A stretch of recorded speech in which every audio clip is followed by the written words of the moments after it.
Split stance deadlift. This is a single leg deadlift exercise, but we still keep a big balance demand from becoming an issue because both feet are still fully in contact with the ground. You will be using a single weight, whether that's a dumbbell or a kettlebell or whatever you have access to. I'm going to be demonstrating with a kettlebell. The stance itself, if I'm going to be deadlifting on my left leg, I put my left leg forward and I just kick my right leg just back and out of the way. So I'm kind of on my tiptoe. I'll show you a side view here in just a moment. So 90% of my weight and the work from the movement is going to be done by this lead leg. The other 5 to 10% is just going to be stabilized by this back leg. The motion itself is the exact same. You kick your hips back and you hinge forward to feel stretching and working sensation in the posterior side of this leading thigh and butt muscle, and then you push your butt forward to come back up to an upright position.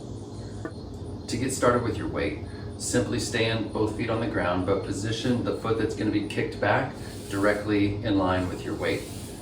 From there, you will kick that foot back, and this weight is in a really good position for you to grab and get started. So remember, 90% here, 5 to 10% back here, just stabilizing, okay? You're gonna sit your butt back, hinge forward, load up all this stuff on the back side of the hip. You will grab on with the opposite hand. So if this is my working leg, this is my working hand, okay? Before I even start, I go ahead and get that weight right next to my foot, and then I simply use this butt muscle and this hamstring to pull the weight all the way up to a standing position, nice and tall. Sit the butt back, lower the weight all the way back to the floor. You should feel it pull tight and work all through this posterior side of this leading leg. Your back leg is going to do a little bit of the work, but it's just there to help you stabilize and keep balance from becoming an issue for you. You'll notice, especially when I'm in this forward position, when I'm reaching forward, I'm not letting it rotate my torso at all. I'm keeping all of this stuff really rigid. A couple more from this view. Standing up tall, kicking the butt back, nice soft landing, all the way nice and tall, soft landing. Okay, the exact same setup, just showing you from the side. Both feet right under me. The foot that's getting kicked back is positioned directly in line with the kettlebell.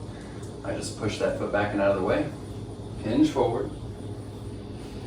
I grab the bell or your weight, whatever you got, pull it in so it's just right next to your leg.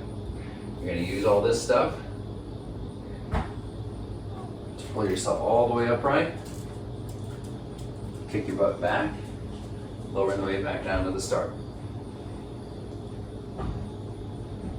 All the way up, all the way down. Three things I want you to take note of. My trunk is nice and rigid. You don't see me rotating and rounding as I do this. Next thing, the weight itself is traveling straight up and down. It's not drifting forward or backward. From your perspective, it should look like it is staying hid behind my leg the entire time. I'm keeping it pulled close to my body.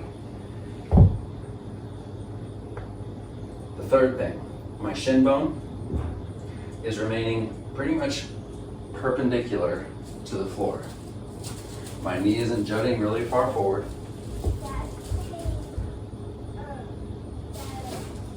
Shin vertical.